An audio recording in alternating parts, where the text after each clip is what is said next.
जी, आवाज आ रही है? आमना, गौरव, दिव्यांशी, आवाज आ रही है मेरी?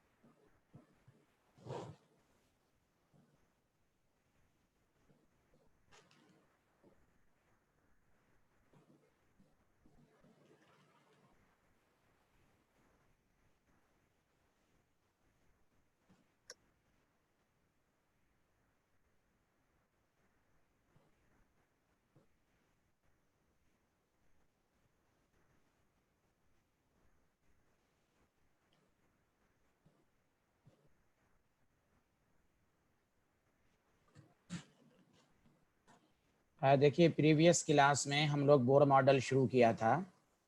बोर मॉडल ने ये कहा था कि इलेक्ट्रॉन एक पार्टिकुलर सर्कुलर ऑर्बिट में मूव करेगा, स्पेसिफाइड सर्कुलर ऑर्बिट। मतलब अगर फर्स्ट ऑर्बिट है, सेकंड ऑर्बिट है, तो कोई रैंडमली वैल्यू नहीं होगी।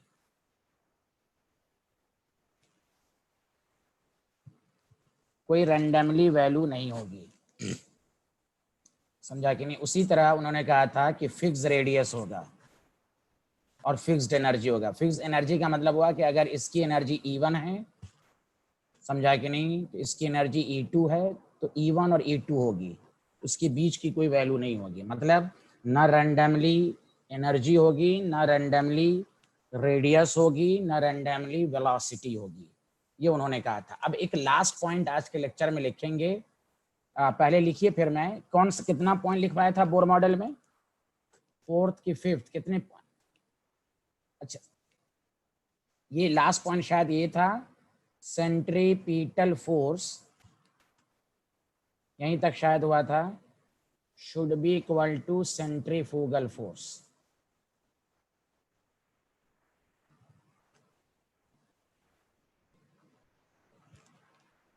ठीक है, चलिए मैं इसी के आगे बढ़ता हूँ। KQ1 Q2 by R square, यहाँ MV² बाई आर। अब देखिए, यहाँ ध्यान दीजिएगा, ये Q1 Q2 क्या है, ध्यान दीजिए। एक इलेक्ट्रॉन का चार्ज है, दूसरा न्यूक्लियस। तो न्यूक्लियस पे चार्ज कितना होगा वो कैसे निकालेंगे, ध्यान दीजिए। जैसे अगर आप हाइड्रोजन एटम है, तो हाइड्रोजन एटम में कितने प्रोटॉन हैं? तो हाइड्रोजन एटम में आपके पास 1 प्रोटॉन है। चार्ज क्या बोलिएगा? 1 प्रोटॉन का चार्ज इलेक्ट्रॉन के चार्ज के मैग्नीट्यूड के बराबर, 1e। अगर हीलियम एटम है तो कितने प्रोटॉन होंगे? 2। तो न्यूक्लियस पे चार्ज कितना होगा? 2e। अगर आपके पास लिथियम है तो प्रोटॉन कितने होंगे? 3। तो चार्ज कितना होगा न्यूक्लियस पर? 3e। पहले बताइए, ये राइट साइड की बात सबको समझ में आई कि न्यूक्लियस का चार्ज कितना होगा? ये सबको समझ में आई? यहां जो मैंने निकाला ये देखिए, 1e 2e 3e, ये आया सबको समझ में?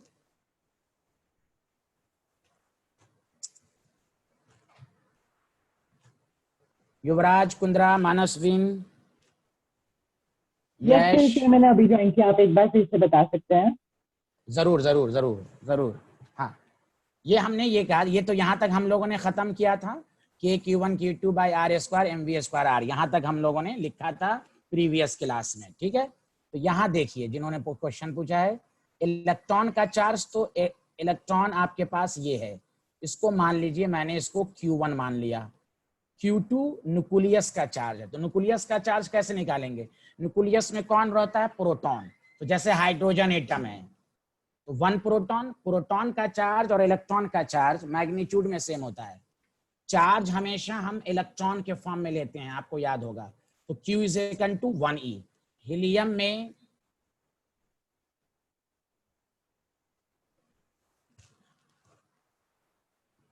हीलियम में 2 प्रोटॉन होते हैं तो चार्ज न्यूक्लियस का कितना होगा 2e।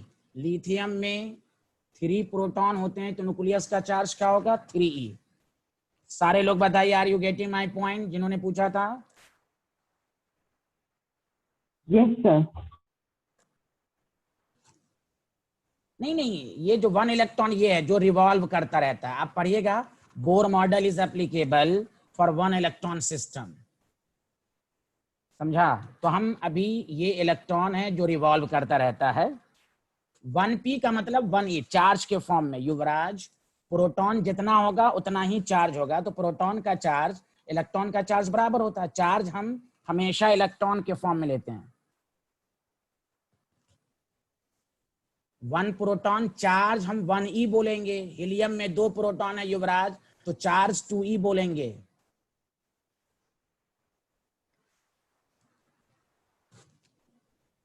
नेम पूछा था, क्या नाम पूछा था? अच्छा, मैं आपको ये करता हूँ, एक मिनट, मैं आपको अनम्यूट करता हूँ, रुके। आप पूछिए अब युवराज। हाँ पूछिए सर। मैं ये पूछा था, जैसे हीलियम में 2p है और वो ऊपर नाम क्या है उसका? पूछिए युवराज। हाँ युवराज आप पूछिए जो। हाँ सर, जैसे हीलियम में 2p है वैसे 1p के आवाज साथ। क्लियर नहीं आ रही है। हाँ हेलो हेलो कट कट की आवाज आ रही है आपकी। हाँ सर, जैसे हीलियम में हाँ आप 2p बोलिए। है तो सर 1p में क्या है साथ में? 1p ही है बस, 1p। हीलियम में, हाइड्रोजन में कितने प्रोटॉन होते हैं 1, तो न्यूक्लियस पे चार्ज कितना होगा 1 प्रोटॉन होता है न्यूक्लियस में। हम चार्ज के फॉर्म में क्या कहेंगे 1e। हीलियम में 2 प्रोटॉन होता है तो चार्ज के फॉर्म में क्या बोलेंगे 2e। चार्ज को इलेक्ट्रॉन के फॉर्म में लेते हैं, जितना प्रोटॉन उतने चार्ज होंगे। बोलिए युवराज आया?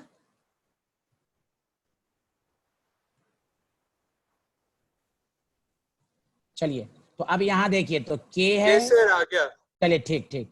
Q1 आपके पास E है। तो अब हम जनरल फॉर्मूला लिख रहे हैं, याद रखिएगा। मैं ऊपर लिख देता हूं, बाद में आप नोट कर लीजिएगा। चार्ज ऑन न्यूक्लियस, याद रखिए। जनरल फॉर्म में क्या बोलेंगे ZE। What is the Z? Proton number. बस अब समझ में आया सबको? तो E है, Q2 को हमने ZE ले लिया by R² mv² by R। तो आपके पास फॉर्मूला हो गया KZE² by R² is equal to mv² by R। पिछले क्लास में जहां तक लिखा था उसी के आगे लिखिए। बताइए बताइए, सबको समझ में आया? सब लोग बताइए एक एक करके।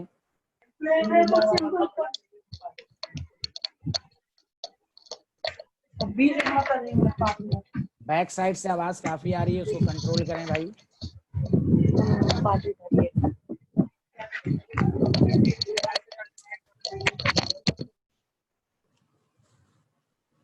मानसविन, गौरव, तुफैल, तो ये देखिए, ये याद रखिए, इसको आप नोट कर लीजिएगा कि चार्ज ऑन न्यूक्लियस हम कैसे निकालते हैं। ये मैंने जो आपको रेड से ध्यान दिया है, ठीक है। ZE, Z is the proton number.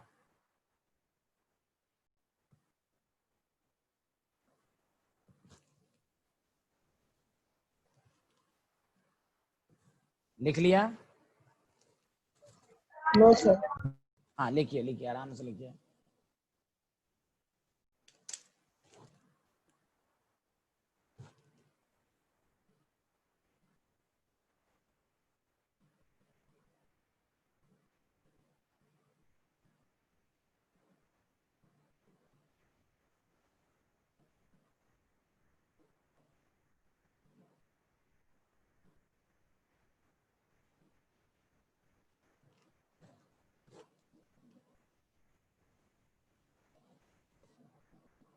चलिए, और नेक्स्ट पॉइंट करके लिखिएगा। मुझे पॉइंट नंबर तो मालूम नहीं है, नेक्स्ट पॉइंट करके लिखिएगा। मैं एक दफ़ा रिपीट कर दूं, जो लोग लेट से आए हैं। हम लोग बोर मॉडल को एनालाइज कर रहे हैं। बोर मॉडल ने ये कहा था कि electron revolve around the nucleus in specified circular path. Circular path fixed होगा, फर्स्ट ऑर्बिट है तो इलेक्ट्रॉन हो जो भी होगा तो सेकंड ऑर्बिट में होगा, 1 और 2 के बीच में कोई वैल्यू नहीं होगी, वो हर ऑर्बिट में मूव नहीं कर सकता। नंबर 1, हर रेडियस पर भी मूव नहीं कर सकता, रेडियस भी फिक्स्ड होगी। फिक्स का मतलब होगा रैंडमली रेडियस नहीं होगी, ना रैंडमली एनर्जी होगी, ना रैंडमली वेलोसिटी होगी। अगर फर्स्ट ऑर्बिट की एनर्जी E1 है, सेकंड ऑर्बिट की एनर्जी E2 है, तो E1 E2 के बीच की नहीं होगी। उसी तरह उन्होंने लास्ट पॉइंट ये कहा, पहले लिखिए फिर मैं आपको बताता हूं।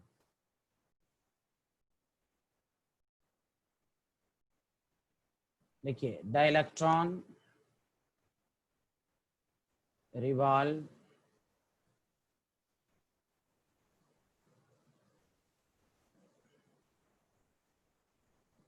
around the nucleus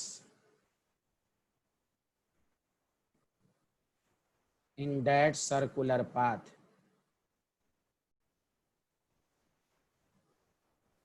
in which angular momentum, अब एंगुलर मोमेंटम क्या होता है वो बताएंगे आपको, पहले लिख लीजिए। Angular momentum of electron is an integral multiple of h/2 पाई, यानी उसी में मूव कर सकता है जहां एंगुलर मोमेंटम भी फिक्स्ड हो। It means angular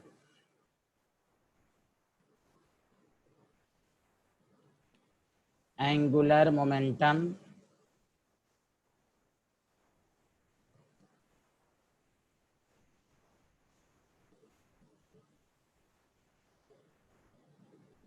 of moving electron is quantized। Quantize क्या होता है बताया था आपको। क्वांटाइज का मतलब यही हुआ कि रैंडमली वैल्यू नहीं हो सकती, फिक्स्ड वैल्यू होगी। mvr is equal to nh/2 pi. h क्या होता है? Planck's constant.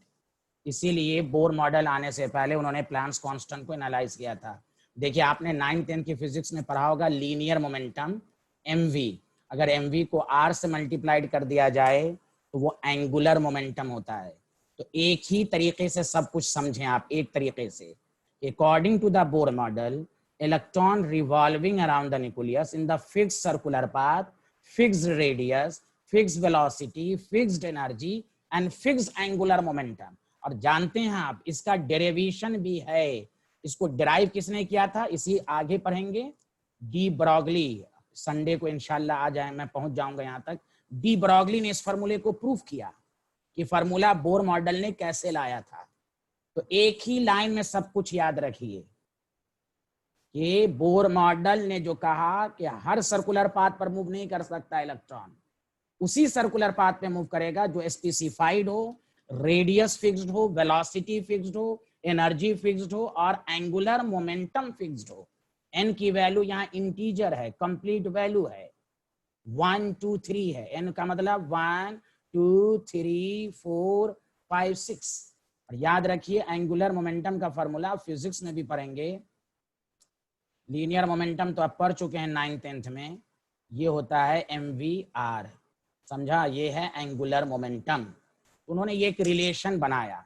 That the reason drawbacks जो रदरफोर्ड में आया था, वो उन्होंने कहा था कि भाई सर्कुलर पाथ तो है, एनर्जी क्या है, वेलोसिटी क्या है, इसके बारे में कोई रिलेशन नहीं बताया था। अब ये पूरा बोर मॉडल के पॉइंट हुए। अब हम इसके बारे में कंक्लूड कर रहे हैं और इंपॉर्टेंट पॉइंट सब लिखा रहे हैं। बताइए, यहां तक लिख लिया? सबको समझ में आ गया यहां तक? बताइए, मैं सबसे पूछ रहा हूं।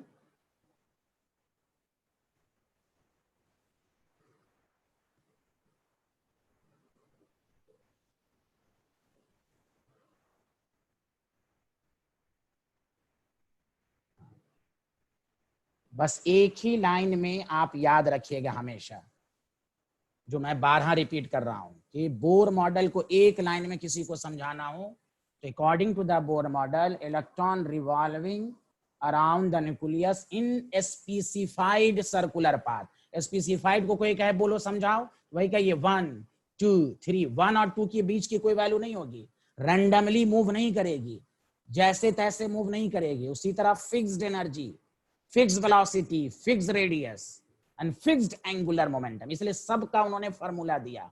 अब हम लोग मैथमेटिकल अप्रोच पढ़ेंगे बोर मॉडल का। तो ये है कंक्लूजन। स्कूल के एग्जाम में है तो पॉइंट वाइज लिखिए, लेकिन एक लाइन में बोर मॉडल को समझना है तो आप इसी तरह बोलेंगे। एनर्जी भी क्वांटाइज्ड है, रेडियस भी क्वांटाइज्ड है, वेलोसिटी भी क्वांटाइज्ड है, एंगुलर मोमेंटम इज क्वांटाइज्ड, सब क्वांटाइज्ड है according to the Bohr model. कोई रैंडमली वैल्यू पर मूव नहीं करेगी, फिक्स्ड वैल्यू पर मूव करेगी। बताइए आगे बढ़े। युवराज लिख लिया?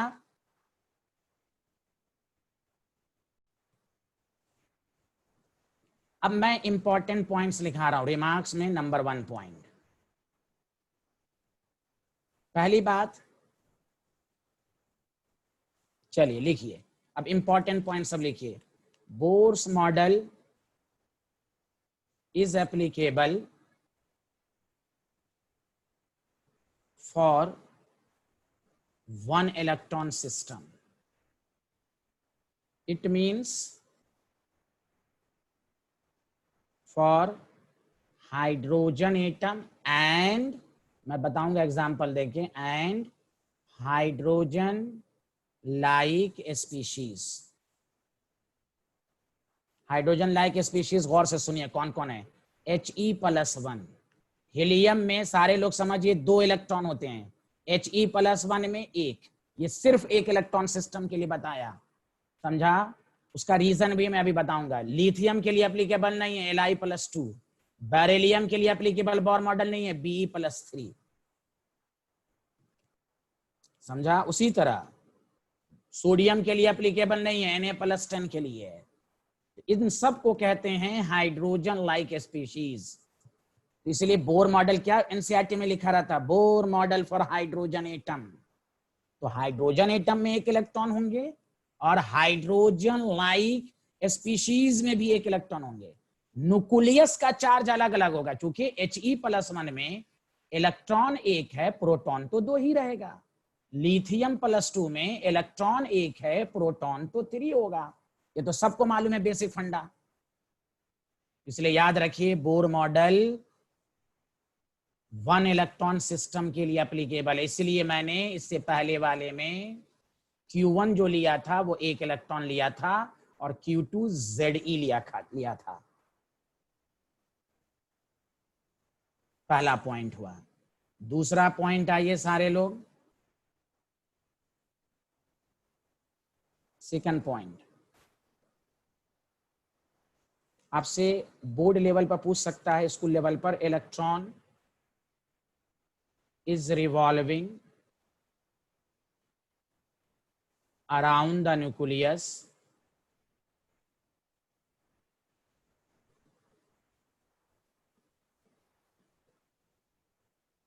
in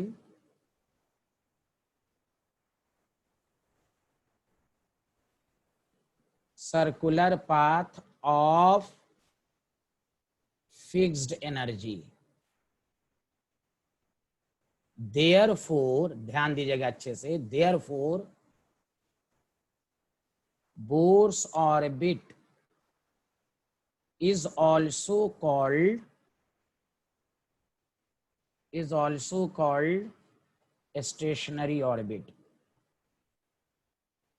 आपको रीजन, इसलिए उन्होंने ना एनर्जी रेडिएट करेगी, ना एनर्जी रिलीज करेगी, ना एब्जॉर्व करेगी। अगर इलेक्ट्रॉन किसी पार्टिकुलर ऑर्बिट में रिवॉल्व कर रहा है, ना एनर्जी रिलीज होगी, ना बढ़ेगी, ना घटेगी। इसलिए इसका नाम उन्होंने स्टेशनरी, आपको स्कूल लेवल पे पूछ सकता है, why Bohr's orbit is also called stationary orbit, तो वही लिखेंगे, electron is revolving around the nucleus in circular path of fixed energy, therefore Bohr's orbit is also called stationary orbit.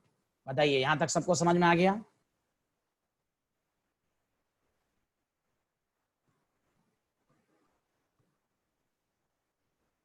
जी, अब सारे पॉइंट्स इंपॉर्टेंट होंगे। अच्छा, मैं भूल जाऊंगा, मैं पहले बोल देता हूं, आप टाइम टेबल नोट कर लें। सैटरडे कल है, कल आपकी एक्स्ट्रा क्लास है 4 PM। संडे को एक्स्ट्रा क्लास है 9:30 AM। और जो छोड़ेंगे उनको नुकसान होगा, एटॉमिक स्ट्रक्चर आगे बढ़ेगा। अब आपका अगले वीक से 4 या 5 क्लासेस हुआ करेंगी, क्योंकि अब हम सिलेबस को थोड़ा सा तेज करेंगे, क्योंकि अब आपको, चूंकि अब मैच्योर हो चुके हैं, 11th का क्या सिलेबस है अब आपको मालूम हो चुका है, पुराने भी हो चुके हैं, टीचर से बॉन्डिंग भी ठीक ठाक आपकी बन चुकी है। तो सैटरडे को 4 PM, संडे को 9:30। ओके,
चलिए बताइए, आवाज आ रही है सबको?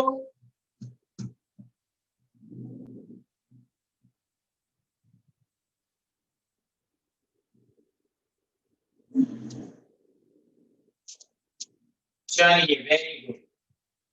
तो हम ये कह रहे थे कि बोर मॉडल, बोर ऑर्बिट को स्टेशनरी ऑर्बिट कहते हैं। चलिए, अब टॉपिक डालिए mathematical analysis, mathematical analysis of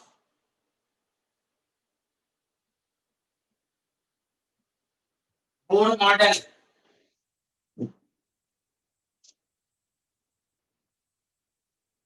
पहला लिखिए जो उन्होंने कहा कि भाई सर्कुलर पाथ की रेडियस क्या होगी। अब देखिए रेडियस का फॉर्मूला क्या आएगा, सारे लोग ध्यान दीजिए और से सुनिए, लिखिएगा नहीं, 2 मिनट सुनिएगा अच्छे से। बोर मॉडल से दो मैथमेटिकल फॉर्मूला आपके सामने हैं। एक है के Z E square by R square is equal to M B square by R.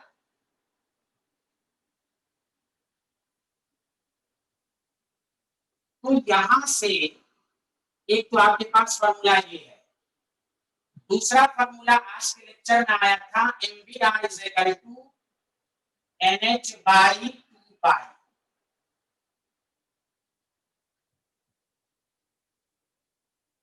तो यहां से आप R are cancel, B square is equal to के,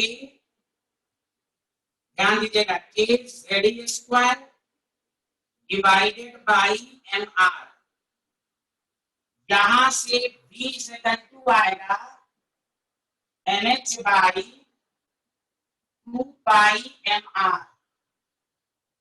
अगर ये वैल्यू यहां हम लेफ्ट साइड में पुट कर दें तो देखो N H by 2 pi M R का होल स्क्वायर के Z square by M R.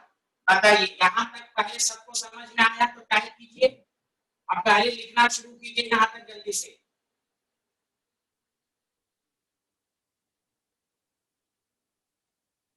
युवराज, आमना, यश, मानसवी, गौरव, यहां तक समझ में आया? तुफैल,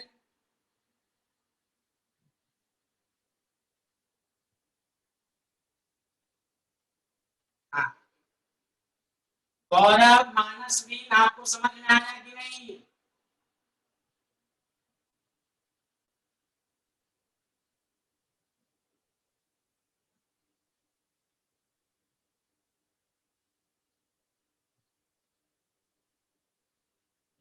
लिख लिया आप लोगों ने?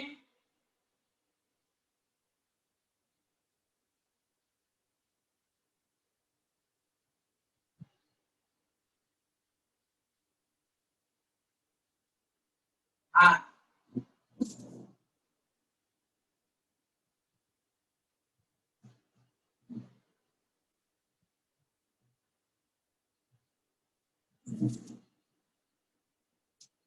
अब देखिए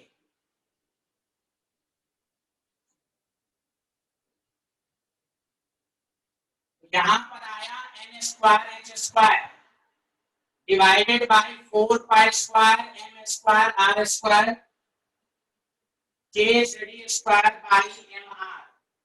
आर आर कैंसिल, आर का जनरल फॉर्मूला आ गया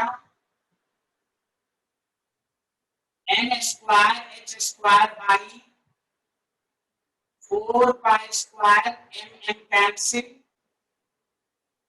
के जेड स्क्वायर। आपको ये फॉर्मूला न्यूमेरिकल में इस्तेमाल नहीं करना, लेकिन ऑब्जेक्टिव में पूछ सकता है। अब देखो अभी 2 मिनट रुक जाना सारे लोग प्लीज। इस फॉर्मूले से ये आया कि आर डायरेक्टली प्रोपोर्शनल है। और से सुने, N square by Z, N क्या है? नंबर ऑफ ऑर्बिट यानी शेल।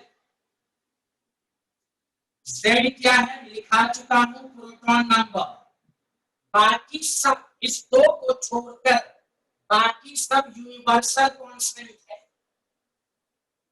तो H 4 पाई m, n का मतलब मास ऑफ इलेक्ट्रॉन, K भी कांस्टेंट, E भी कांस्टेंट। तो आपको क्या फॉर्मूला याद रखना है, गौर से सुनिए। आर का फॉर्मूला है कि 0.529 एन स्क्वायर बाई जेड, ये याद रखना है। एंगस्ट्रॉम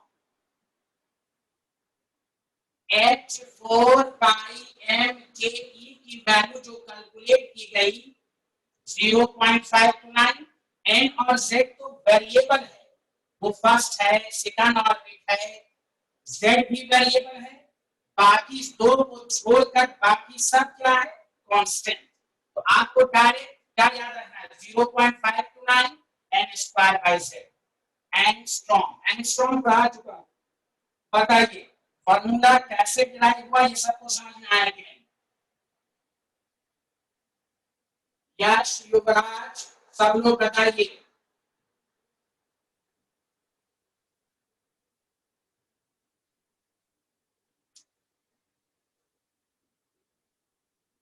गौरव, गौरव आपका रिस्पॉन्स नहीं आ रहा है, गौरव।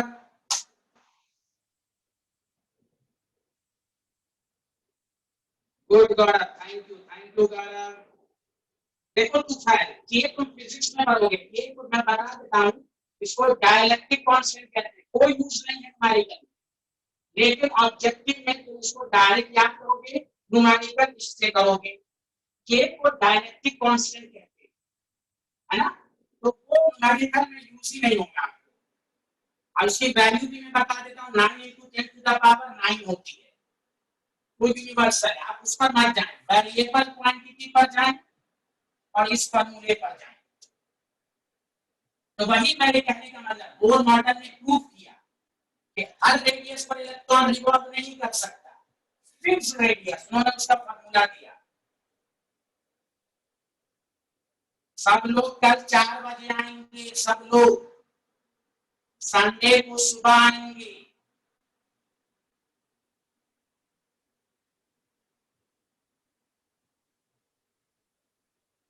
युवराज सुन रहे हैं ना, युवराज? Yes sir.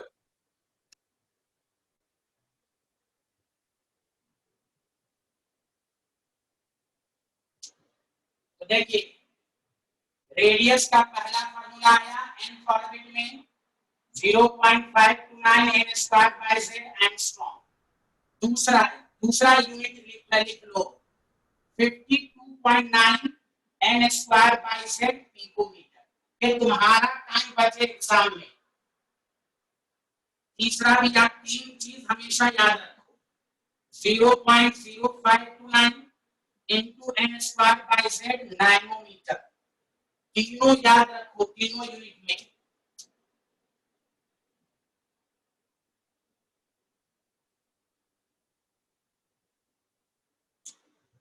क्लियर है? अब हम एक अच्छी बात आपको सिखा रहे हैं, लिख लिया यहां तक, जल्दी बोलिए।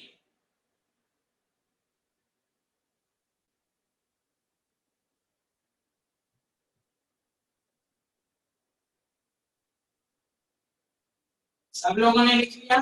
ठीक है भाई।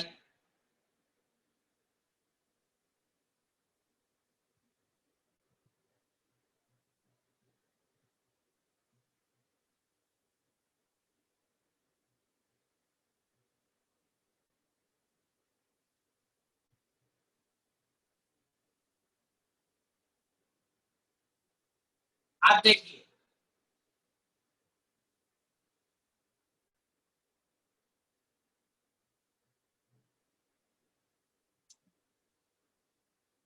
ध्यान दीजिएगा, अच्छे से लिखिएगा नहीं। ये जो आर का फॉर्मूला आया,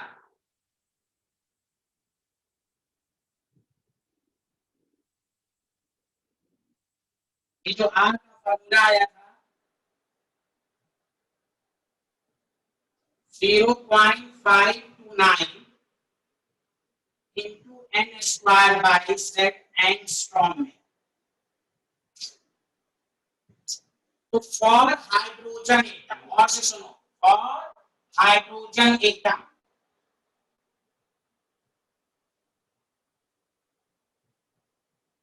आप बताइए हाइड्रोजन हाइड्रोजन के लिए Z की वैल्यू 1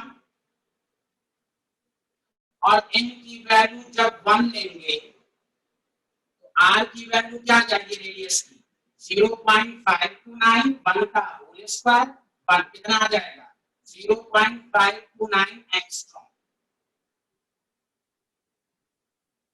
अगर मैं क्वेश्चन दूं सारे लोग जल्दी करके दिखाएं calculate the radius of He+1 in second orbit. चलो जल्दी से बताओ, तुम चाहे किसी भी यूनिट में ऑर्बिट जल्दी से बना के दिखाओ, 1 मिनट जल्दी से लिख कर दिखाओ।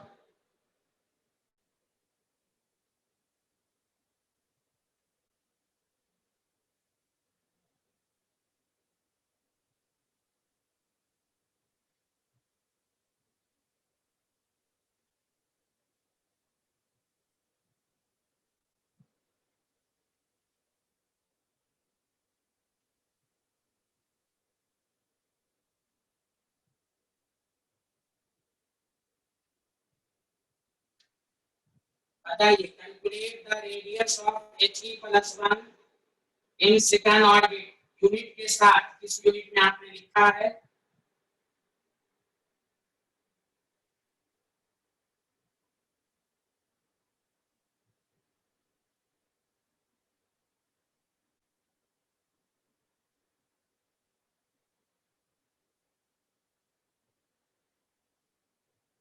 ठीक है, बहुत अच्छे, 1 मिनट।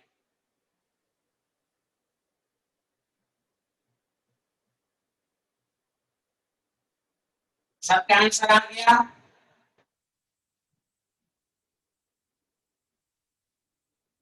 रेडियस का formula 0.529 n square by z angstrom. तो r is equal to 0.529 n की वैल्यू 2 का होल स्क्वायर, प्रोटॉन भी कितने हैं 2, 2 से कैंसिल।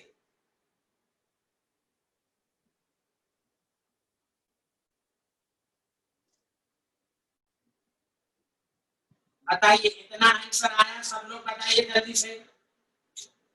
2 से 2 कैंसिल,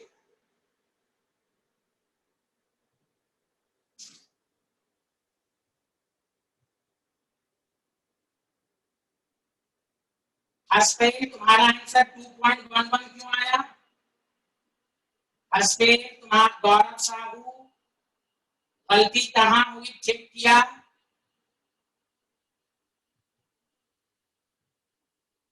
अच्छा गौरव तुम पीए के बारे में पूछे थे, मैं नहीं देख पाया। 1 picometre 10 to the power 12 metre.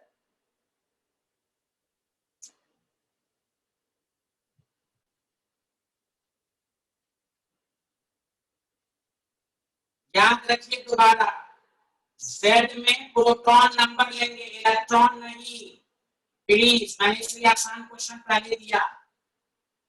चलिए अब देखिए, एक मैं इंपॉर्टेंट चीज लिखा देता हूं कि आपको कभी दिक्कत ना हो। कभी कभी ऑब्जेक्टिव में रेडियस पर क्या पूछा जाता है, सारे लोग ध्यान दीजिए।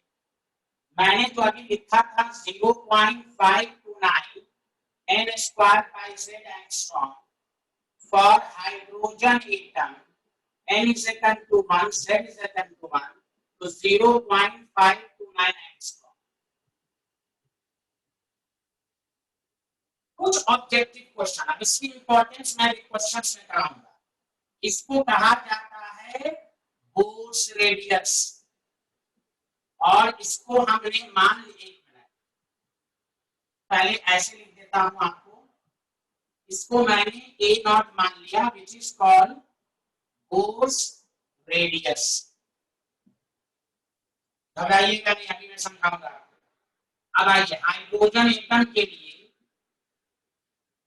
R1 इज इक्वल टू क्या हो जाएगा ए नॉट, R2 का मतलब सेकंड ऑर्बिट, सेकंड ऑर्बिट हो जाएगा तो क्या हो जाएगा बताइए, 2 ए नॉट हो जाएगा कि नहीं, 4 ए नॉट हो जाएगा कि नहीं? अभी भी नहीं समझ में आया तो देखिए, r is equal to n square by z a naught. इससे a नॉट को क्या लिया गया, देखो 0.529 को a नॉट लिया गया, n स्क्वायर बाई z। तो देखो r1 a not, r2 4 a not, r3 9 a not, r4 16 a not. कभी कभी इस तरह की ऑब्जेक्टिव दे देगा। पहले बताओ यहां तक क्लियर हुआ है, जल्दी बताओ, जल्दी बताइए। 0.529 को a not which is called force radius, तो r is equal to n square by z। 0.529 को a नॉट मान लिया गया। एक बार फिर से चलिए दोबारा बताते हैं, एक बार फिर से, चलिए दोबारा मैं मिटाकर दोबारा समझाता हूं।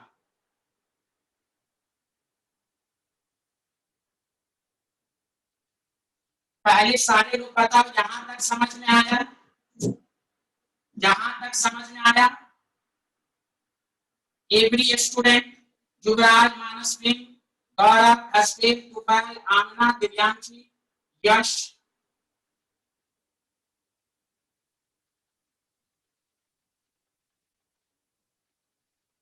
ठीक है ठीक है ठीक है ठीक है। इसको कहा गया ए नॉट, मैंने मान लिया, इसको कहा जाता है बोर्स रेडियस। इस फॉर्म में जनरल फार्मूला क्या आ जाएगा, एन स्क्वायर बाई जेड तो रहेगा ही, हम ए नॉट लिख दो। ए नॉट क्या है, अभी तुम पढ़े थे ना 0.529 एन स्क्वायर बाई जेड। ए 0.529 को ए नॉट मैंने ले लिया, समझना। अब बताओ यहां तक आया कि तब मैं आगे बढ़ूंगा, बोलो। Yes, sir. ए नॉट को ये है, अब बताओ सारे लोग मैसेज करो, where a naught is equal to this, angstrom में, एंगस्ट्रॉम में, युवराज, सब लोग सब लोग,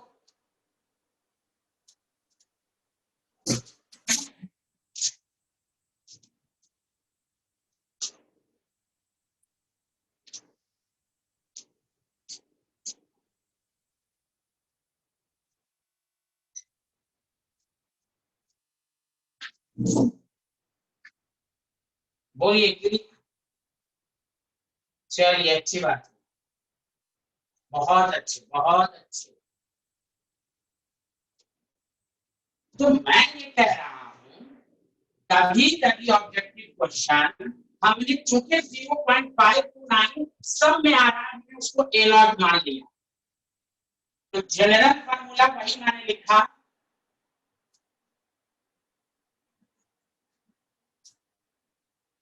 कि भाई N square by Z A naught angstrom. अब बताओ फॉर हाइड्रोजन एटम के लिए R1 फर्स्ट ऑर्बिट की रेडियस क्या हो जाएगी, ए नॉट। सेकंड ऑर्बिट की रेडियस 2 का होल स्क्वायर 4 ए नॉट।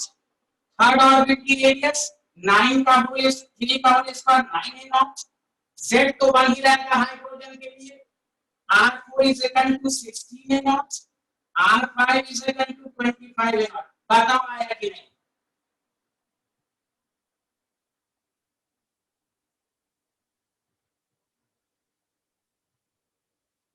सब लोग प्लीज आंसर दीजिए, मजाक नहीं है, सब लोग आंसर दीजिए। यश, युवराज, हसपाल, गौरव, साहू, सब लोग आंसर दीजिए प्लीज, सब पढ़ने में मजा आता है। जेड डिफाइंड है ना, हाइड्रोजन के लिए, हाइड्रोजन के लिए जेड वन होता है, ए अल्लाह जेड वन होता है ना हाइड्रोजन के लिए।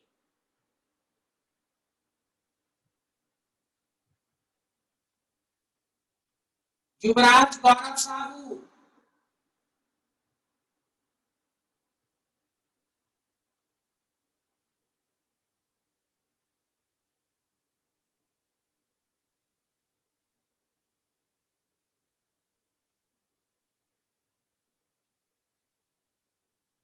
अब आइए, अगर यही चीज फॉर He+1 के लिए पूछे तो क्या बताओगे, तुम्हारे पास फॉर्मूला मौजूद है, R1 फर्स्ट ऑर्बिट की रेडियस क्या बताओगे, जल्दी बोलो। a0/2, z की वैल्यू 2, R2 क्या बताओगे, बताओ। 4/2 a0 मतलब a0,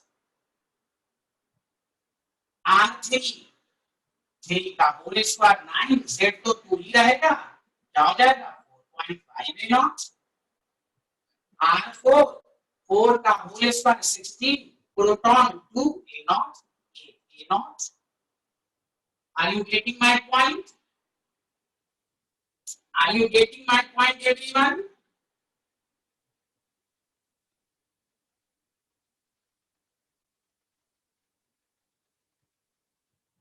अच्छा अच्छा, कोई बात नहीं युवराज, हाँ चलिए ठीक है, आपने बोल दिया, हमको तशक्की हो गई, कोई बात नहीं, ओके ओके।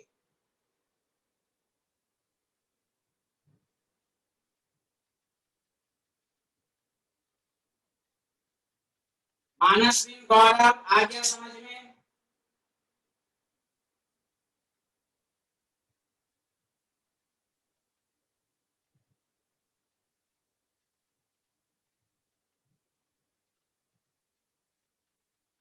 चलिए अब मैं 2 क्वेश्चन करा रहा हूं रेडियस पर, अब आगे बढ़ रहा हूं।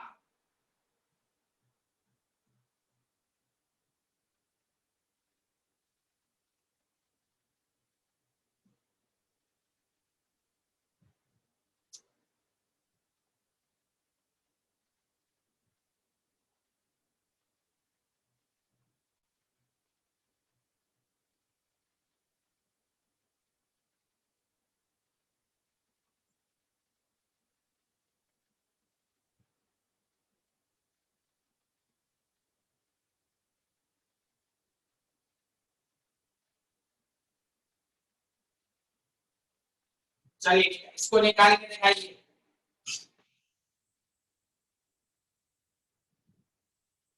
उसके बाद हम एक स्टैंडर्ड क्वेश्चन देंगे, जल्दी बनाइए।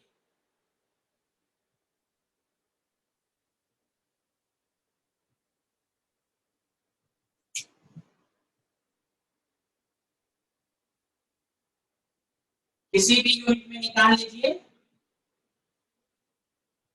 ऐसा गलती नहीं होना चाहिए।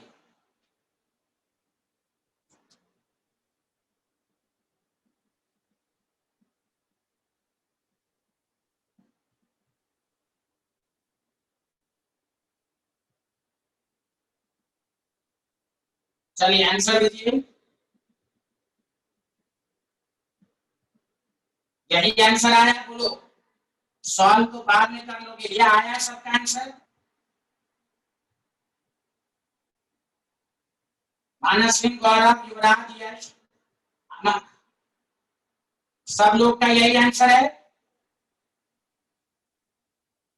अश्विन, हाँ ओके, यस यही है, वेरी गुड। ओके, मानस सिंह शाह, गौरव साहू, आपका यही है दोनों का।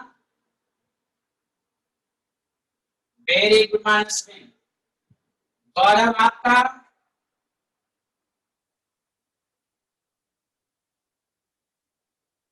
बहुत अच्छे। अब मैं एक स्टैंडर्ड क्वेश्चन देता हूं, बना के दिखाएं, उसमें मैं ऑप्शन दूंगा।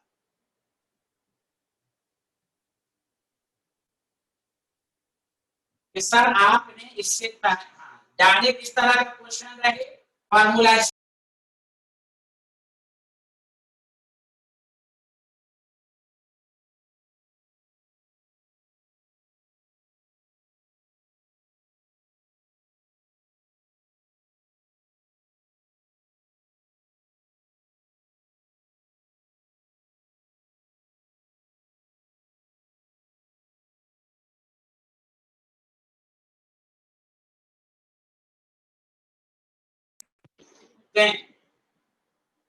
find the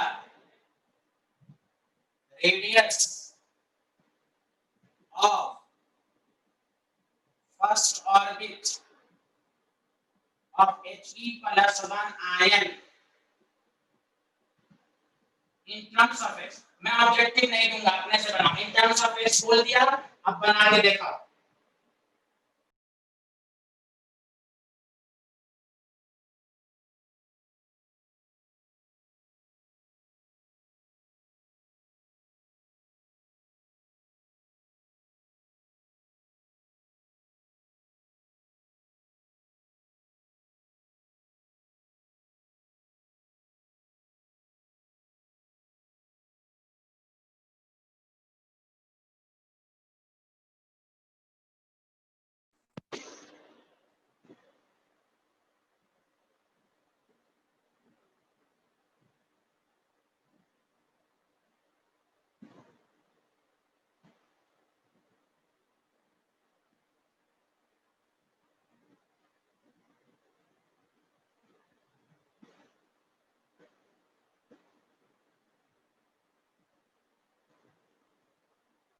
very good very good, सब लोग समझे। ये आपको समझ में आएगा कि हमने एक कंसेप्ट जो समझाया था क्यों। कभी कभी इस तरह के क्वेश्चन आए तो देखिए ये तो बहुत आसान क्वेश्चन है कि Li+2 का रेडियस सेकंड ऑर्बिट में निकालो। यहाँ कह रहा है इन टर्म्स ऑफ इट, तो देखो कैसे करेंगे। पहले देखो सारे लोग गौरव मानस के सब लोग देखो, पहले Li+2 Rn का फार्मूला n² / z A0 मैंने आपको बोला। तो यहाँ पर जो इस ऑर्बिट में कह रहा है सेकंड ऑर्बिट, तो n = 4, z की वैल्यू 3, A0 आ गया, और it should be 4A0/3 = x। इसकी रेडियस को उन्होंने x कहा है, तो यहाँ से A0 क्या हो जाएगा 3x/4। अब आइए हीलियम का, फॉर हीलियम सारे लोग सुनिए, R = n² / z A0। n की वैल्यू फर्स्ट ऑर्बिट है 1, z2 है A0, बस A0 की वैल्यू ये वाली पुट कर दीजिए, 3x/4/2 3x/8। तो ये अच्छा क्वेश्चन बनेगा, इसीलिए मैंने इस फॉर्म में भी आपको समझाया। आसान क्वेश्चन तो बन ही जाएंगे आपसे, कभी कभी इस तरह क्वेश्चन दे देगा तो आप इससे रिलेशन निकाल लो, फर्स्ट ऑर्बिट बोला है लिख लो, A0 की वैल्यू यहां से पुट कर दो बस। अब बताओ युवराज, यश, मानसवी, गौरव, तुषार, आमना, दिव्यांशी, समझ में आया या नहीं आया? This is the main answer.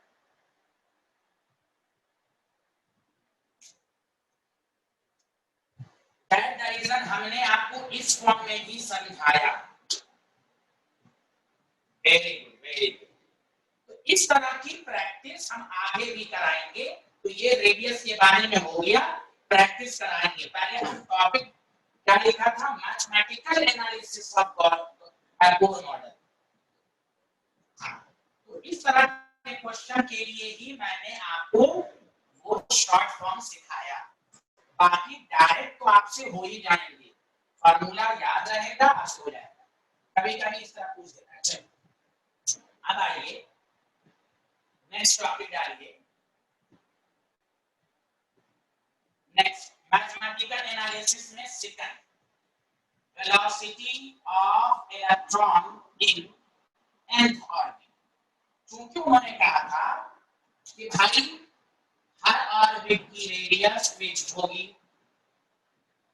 Her orbit की रेडियस फिक्स्ड होगी, तो वेलोसिटी का क्या फार्मूला होगा? गौर से सुनिए, अच्छे से सुनिए। आपके पास ये फार्मूला है mvr = nh/2π।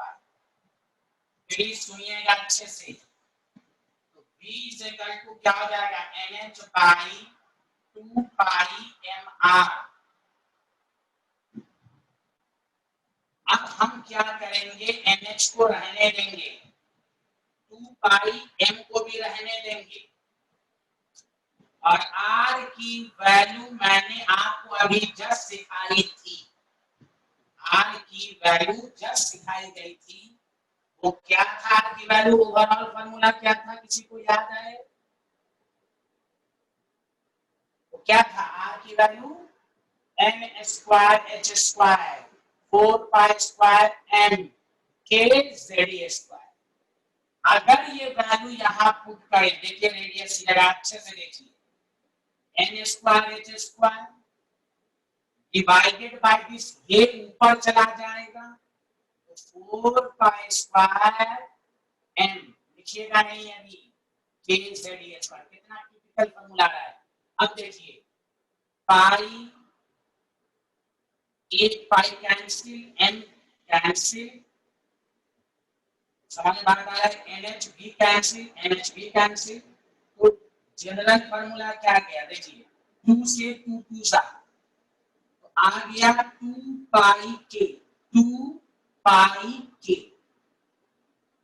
Okay, 2πk z²। और नीचे क्या बचा, NH। तो आपको इस फॉर्म में भी याद रखना है, कंडीशन पॉइंट से पढ़ना है तो फिर वही बात यहाँ पर कि V directly proportional to Z by N, Z by N। और से सुनेगा, लिखिएगा नहीं,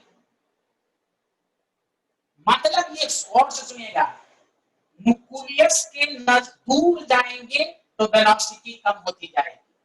क्यों? रीजन सुनो, खुद सोचिए, ये न्यूक्लियस है, electron under the influence of nucleus रहता है, जितना दूर जाएगा न्यूक्लियस से वो फ्री हो जाएगा तो वेलोसिटी घटेगी। वेलोसिटी कहां ज्यादा होगी? न्यूक्लियस के नजदीक। जैसे थाना, आपको कोई केस मुकदमा होता है तो पुलिस थाने की तरफ वेलोसिटी ज्यादा होती है, लोग नाचता रहता है, जाता रहता है, पुलिस थाना करता रहता है। यहाँ थाना समझिए न्यूक्लियस। इलेक्ट्रॉन क्यों रिवॉल्व करता है around the nucleus, around the nucleus. दूर जाएंगे वेलोसिटी घटेगी। तो हमें इतने चीजों से मतलब नहीं है, लेकिन जी और नीट के क्वेश्चन का कोई ठीक नहीं है। Which of the following represent the correct formula of velocity? तो आपको इस फॉर्म में भी 2 पाई के रेडियस बार बाई एन ये भी दे सकता है न्यूमेरिकल के लिए। यहाँ अब देखिए, ये आपको मैंने शॉर्ट फॉर्म, अब वेलोसिटी का फार्मूला, बाकी वैल्यू को रखने पर 2.18 10 to the power 6 z by n metre per second. This is the unit, metre per second, ये वेलोसिटी का। अब बताइए, कोई डाउट है? सबको समझ में आया वेलोसिटी? वेलोसिटी का फार्मूला, z वही है प्रोटॉन नंबर, n वही है ऑर्बिट। बोलिए बोलिए सारे लोग, बताइए, सबको समझ में आया?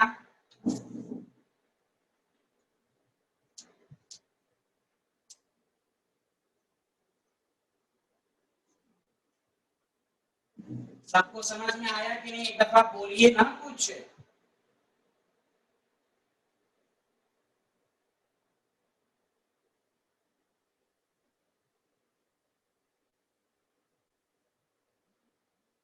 हाँ, 2.18 10 to the power 6। मैं एक दफा और लिख देता हूँ आपको अच्छे से।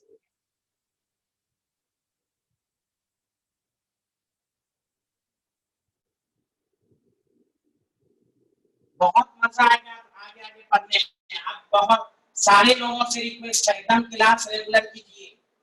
अब क्वांटम नंबर आने वाला है, क्वांटम नंबर में तो थर्ड फोर्थ और पूरी इनऑर्गेनिक ऑर्गेनिक समझ में नहीं आएगी, और ना केमिकल बॉन्ड सही से समझ में आएगा। क्वांटम नंबर एकदम आप मिस नहीं होना चाहिए।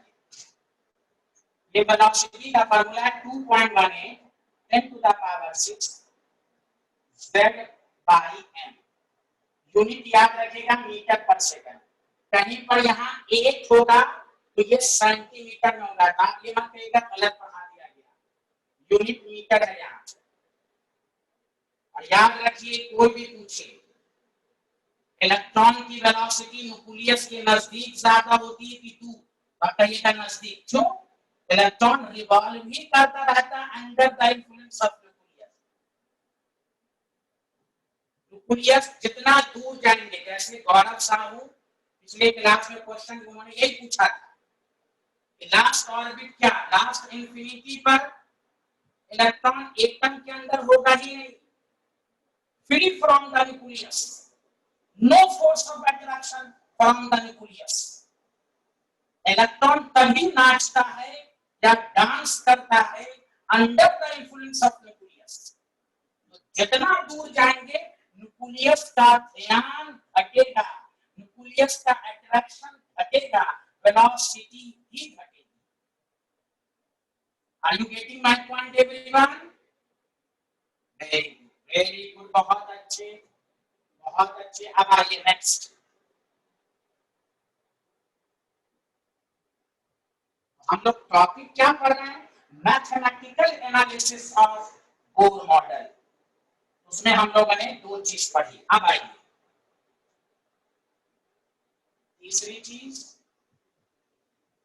लिखिएगा नहीं, सुनिए, काइनेटिक एनर्जी ऑफ इलेक्ट्रॉन।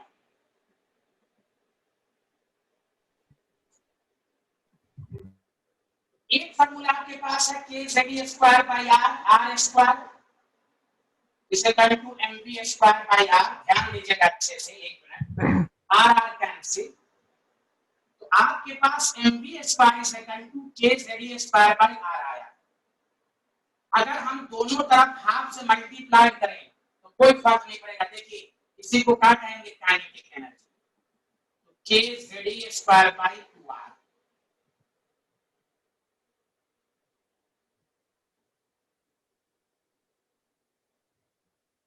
समझ बात आ रही है कि नहीं? तो ये आपके पास फॉर्मूला है।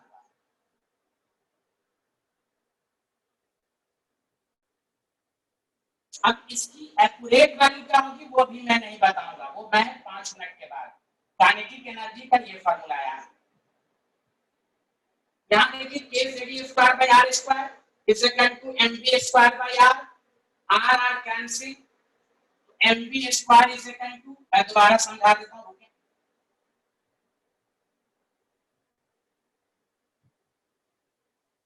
तो देखिए एम बी स्क्वायर बचा, यहां क्या बचा, K Z square by R. Clear है? अब देखिए दोनों तरफ हाफ से मल्टीप्लाई करेंगे तो कोई फर्क तो नहीं पड़ेगा ना। ये हाफ एम बी स्क्वायर को क्या कहते हैं, काइनेटिक एनर्जी कहते हैं ना, के जेड स्क्वायर बाई 2r, ये लिख लीजिए। इसका एक्यूरेट वैल्यू मैं बाद में सिखाऊंगा, अभी इस फॉर्म में लिखिए जल्दी से, जल्दी लिखिए।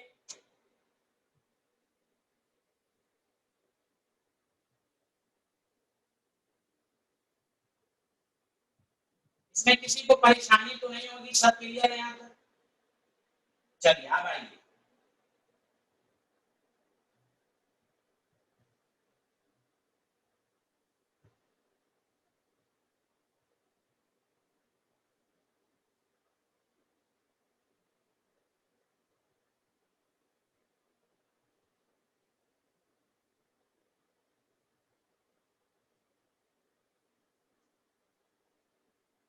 पोटेंशियल एनर्जी, इसके लिए एक्स्ट्रा नॉलेज की जरूरत है। और सुनिए, आप 12th की फिजिक्स में पढ़ेगा, अगर Q1 Q2 है, डिस्टेंस r है, लिखिएगा नहीं अभी, पोटेंशियल एनर्जी का फॉर्मूला के Q1 Q2 by r, r square नहीं, माइनस, माइनस क्यों लिखते हैं गौर से सुनिए। केमिस्ट्री कहता है फोर्स ऑफ अट्रैक्शन, लिखिएगा नहीं, फोर्स ऑफ अट्रैक्शन जहां होता है एनर्जी घटती है। तो आपको मालूम है न्यूक्लियस और इलेक्ट्रॉन के बीच में फोर्स ऑफ अट्रैक्शन है, तो एनर्जी घटेगी, इसलिए नेगेटिव है, लिखिएगा नहीं। अभी जस्ट मैंने आज आके ही ये प्रूव किया था, Q1 को E लिया था, न्यूक्लियस का चार्ज Ze लिया था बाई R, तो पोटेंशियल एनर्जी का फार्मूला के Ze square by R।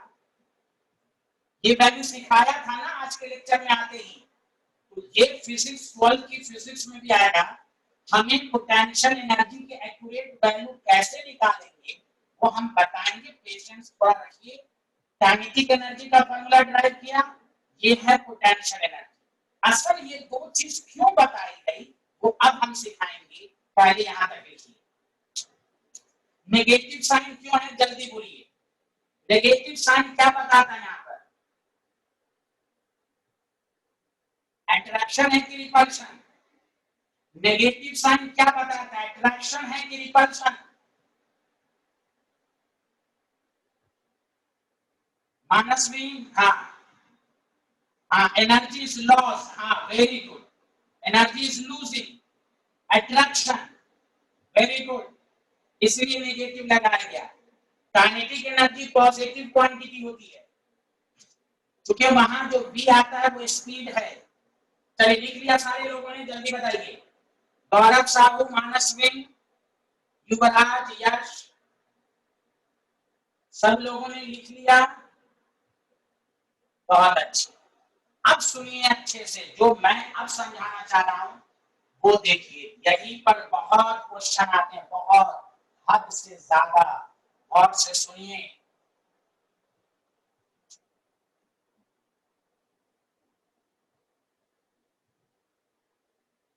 Total energy of electron, लिखिएगा नहीं प्लीज। अगर इलेक्ट्रॉन ऑर्बिट पर रिवॉल्व कर रहा है, समझा, अगर ऑर्बिट में रिवॉल्व कर रहा है, याद रखिएगा इसमें काइनेटिक एनर्जी भी है और पोटेंशियल एनर्जी भी है, इसीलिए पहले वो पढ़ाया आपको मैंने। और से सुनिएगा, अगर इलेक्ट्रॉन रिवॉल्व कर रहा है तो इसमें काइनेटिक भी है, तो total energy is equal to kinetic energy plus potential energy. Please लिखिएगा नहीं, 2 मिनट का टाइम दीजिए तब लिखिएगा। काइनेटिक एनर्जी का फार्मूला अभी आया k/2r, पोटेंशियल एनर्जी का फार्मूला आया k/2r, दोनों को मिला दें तो माइनस k/2r। मैं अभी लिखवाऊंगा, स्कूल लेवल पर पूछेगा why total energy of electron is negative, वही reason, force of attraction. Electron is bound to the nucleus, electron nucleus के अंदर है। अगर कोई जेल के अंदर आपको रख दे तो आपकी एनर्जी घटेगी। एक स्कूल लेवल पर पूछा जाता है, इलेक्ट्रॉन की कोई भी एनर्जी कहे 1 जूल है, गलत, प्लस हो ही नहीं सकती। अगर इलेक्ट्रॉन किसी पार्टिकुलर ऑर्बिट में है, इलेक्ट्रॉन की एनर्जी फिक्स है, अब वो फिक्स में कितनी वैल्यू क्या होगी, नेगेटिव। पूछा जाता है what does mean by negative electronic energy, it means electron is bound to the nucleus, मतलब electron is under attraction towards the nucleus. अब हम आर की वैल्यू पुट करके 3 फार्मूला आपको मैं बताऊंगा। पहले बताइए यहां तक सबको समझ में आया? जल्दी बोलिए, यहां तक समझ में आया सबको? यहां तक लिखिए जल्दी से। अब न्यूमेरिकल के लिए क्या फार्मूला होगा वो मैं आपसे सिखा रहा हूं। अब किसी को कोई डाउट नहीं रहना चाहिए, एकदम मैथमेटिकल एनालिसिस है। बोर मॉडल ने जो जो चीज कहा वो प्रूफ कर रहा है। इलेक्ट्रॉन स्पेसिफाइड पाथ में मूव करेगा, तो रेडियस का फार्मूला दे दिया, वेलोसिटी का दे दिया, एनर्जी का दे दिया। ये हर ऑर्बिट की एनर्जी इससे निकलेगी। क्या रदरफोर्ड ने ये सब कहा था? नहीं। लिख लिया आप लोगों ने?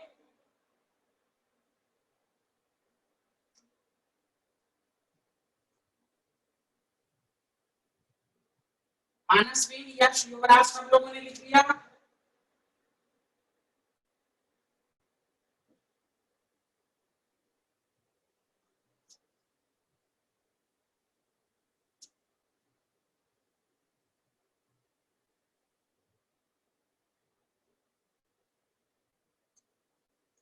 अब देखिए, लिखिएगा नहीं, टोटल एनर्जी का मतलब En minus k/2 by 2r। लिखिएगा नहीं, माइनस k/2 रहने दीजिए, 2 इंटू n² बाई h², ऊपर चला जाएगा 4π² k/2।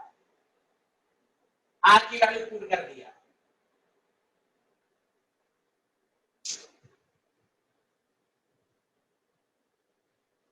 तो देखिए आर की वैल्यू क्या याद है ना, n² by h², 4π² k/2, n² by h²। समझा कि नहीं? अब देखिए क्या होगा, और से सुनिए, कैंसिल वाले को कैंसिल कर देते हैं। देखिए क्या कैंसिल होने वाला है, 2 से 2 कैंसिल, h² तो कैंसिल है, तो देखिए क्या जाएगा, माइनस, और से सुनिएगा z into z, z² by n² into, देखिए क्या आ रहा है, 2π² pi square j into k square e पे power 4 divided by h square. देख लीजिए एनर्जी का formula directly proportional to minus z square n square. ये तो यूनिवर्सल कांस्टेंट है। अब आइए तीन फार्मूला याद रखिएगा। एनर्जी माइनस 13.6, समझा कि नहीं? z square by l square unit electron volt per atom. पर एटम का मतलब एक एटम, या तो इलेक्ट्रॉन वोल्ट एक लिखा रहता पर एटम, पर एटम एक यूनिट में। दूसरे यूनिट में पहले यहां तक लिखिए जल्दी से, पहले यहां तक लिखिए सारे लोग।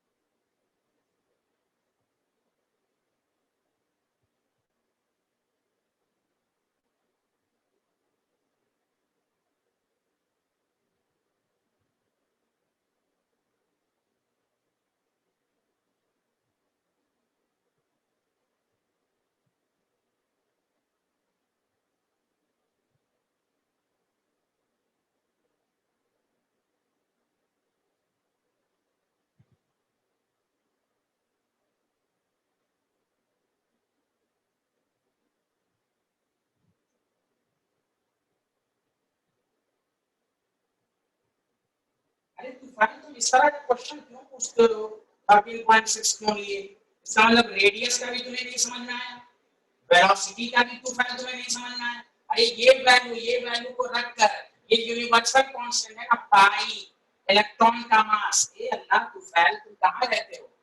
ये वेरिएबल है, ये फिक्स्ड वैल्यू, ये सब की वैल्यू निकालोगे तो इलेक्ट्रॉन वोल्ट में ये आएगा। रेडियस में जिस तरह 0.529 आया, ये यूनिवर्सल है। 2 पाई इलेक्ट्रॉन का मास, k की वैल्यू, इलेक्ट्रॉन का चार्ज, h की वैल्यू रखोगे तो ये आएगा। z स्क्वायर n स्क्वायर तो वेरिएबल है, तो इसकी जगह ये रखा गया इलेक्ट्रॉन वोल्ट में। बोलो लिख लिया सारे लोग?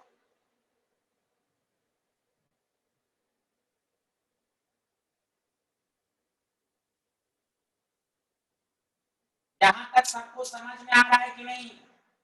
तो न्यूमेरिकल में ये फार्मूला इस्तेमाल करेंगे। अभी और मैं लिख रहा हूं। हाँ, स्कूल के एग्जाम में यही सब आएगा आपको। मैं प्रूफ करके इसलिए लिख रहा हूं कि भाई 13.6 तक कैसे आया, इसलिए लिख रहा हूं कि आपके माइंड में सेट करें ये डाटा आया कहां से।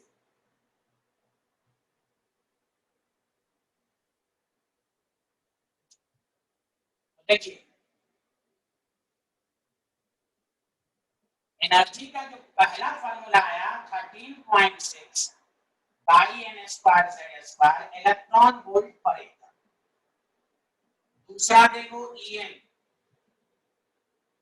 -2.18 10 to the power -18 by n square z square joule per atom. तीसरा En is equal to -1312 by n square z square kilo joule per mole. सबसे ज्यादा वन है 2, लेकिन क्वेश्चन में क्या किलो जूल पर मोल में निकालो, तो तुम क्यों कन्वर्ट करने में टाइम लगाओगे? डायरेक्टली ये लिख लो। कुछ नहीं लिखा रहे तो एसआई यूनिट में निकालो, समझा? या इसमें निकालो। जब कुछ नहीं लिखा रहे तो पहले दूसरे में निकालो। बोलो ये एनर्जी का फार्मूला आ गया सबको समझ में?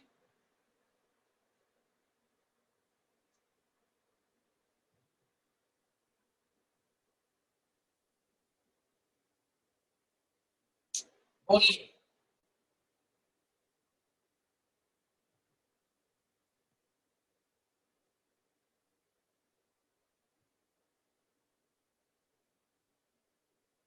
एटम कहां है? Electron volt per atom. Atom पे कहाँ पावर आ रही है? तूफान तुमको दिखता नहीं है यार, हे अल्लाह, एकदम डिस्टर्बिंग क्वेश्चन सब पूछते रहते हो। एटम है एटम, ये ना भी लिखा रहे तो कोई बात नहीं है, लेकिन चूंकि लिखा रहता है हर जगह इसलिए ही कंफ्यूज ना हो। एटम पे पावर क्यों होगा? मोबाइल सामने रख के देख रहे हो फिर भी।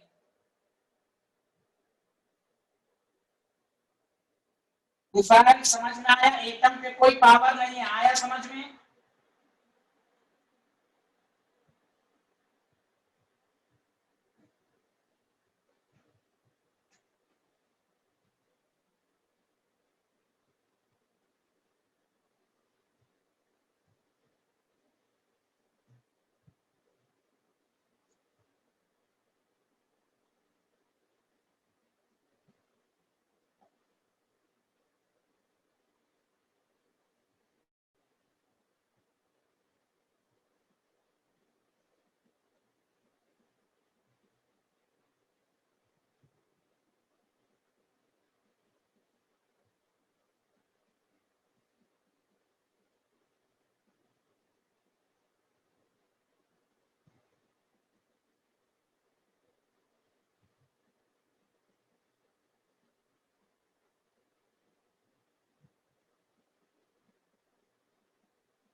बाउंड का मतलब ये हुआ electron is under attraction towards the nucleus.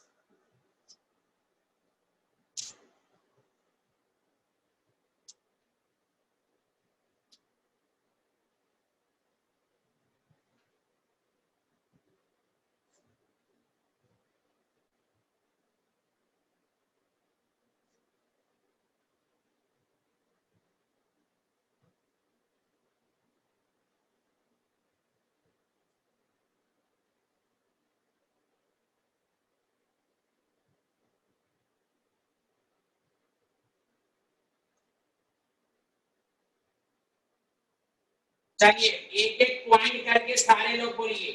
पहला पॉइंट, कोई भी पूछे, हर ऑर्बिट की एनर्जी फिक्स है, लेकिन हर ऑर्बिट में इलेक्ट्रॉन की एनर्जी किसमें रहेगी? नेगेटिव में। कोई कहे क्यों, तो कहिए electron is under attraction towards the nucleus, मतलब electron is bound to the nucleus. जितना दूर जाएंगे इलेक्ट्रॉन फ्री होता जाएगा। समझ में आ रही है? तो कोई भी पूछे कि इलेक्ट्रॉन की एनर्जी पार्टिकुलर ऑर्बिट में नेगेटिव में क्यों आती है, तो कहिए electron is bound under attraction, बांधा हुआ है न्यूक्लियस से। बताइए, ये पहला पॉइंट में किसी को डाउट है? एक एक करके बताइए। All are clear? All student को क्लियर है?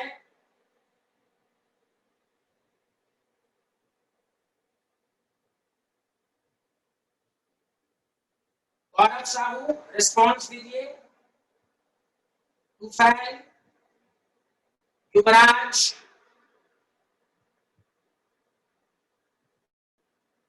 एक बार और। ठीक है गौरव, हाँ तो गौरव तुम लिखा करो ना, अब तुम्हारा नाम ले लेके हम बोलते रहते हैं। जब भी कोई प्रॉब्लम हो गौरव प्लीज टीचर से शेयर करें, घबराइए मत और शर्माइए भी मत।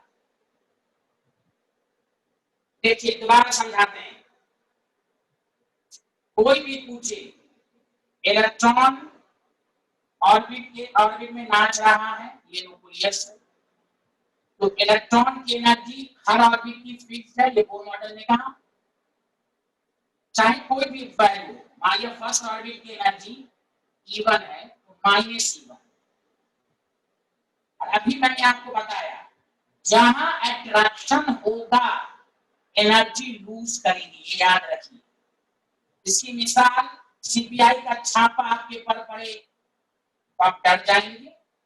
Under attraction towards the CBI, electron under the nucleus बंधा हुआ, इसी के अंडर में नाच रहा है। इलेक्ट्रॉन की एनर्जी नेगेटिव होने का मतलब ही हुआ electron is bound to the nucleus under attraction towards the nucleus. Gaurav अच्छे से आया अभी भी कि नहीं आया? बोलिए। अट्रैक्शन जहां होगा याद रख लीजिए एनर्जी घटेगी, ये केमिस्ट्री का रूल है। अट्रैक्शन एनर्जी का घटना। गौरव आप बोलिए, समझ में आया?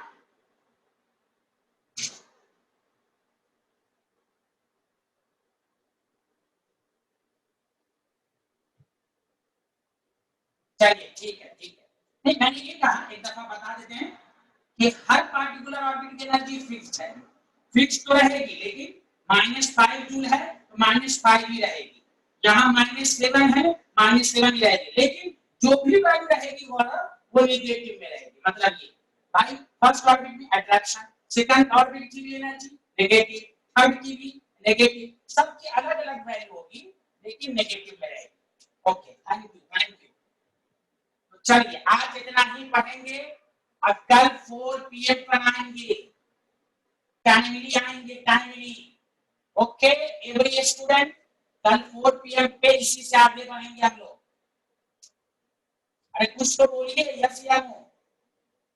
तो अब सिलेबस में आपको ज्यादा टाइम दिया जाएगा, समझा? सारे लोग खसपेल Yuvraj okay bye bye. Next class कल 4 PM पे मुलाकात होगी।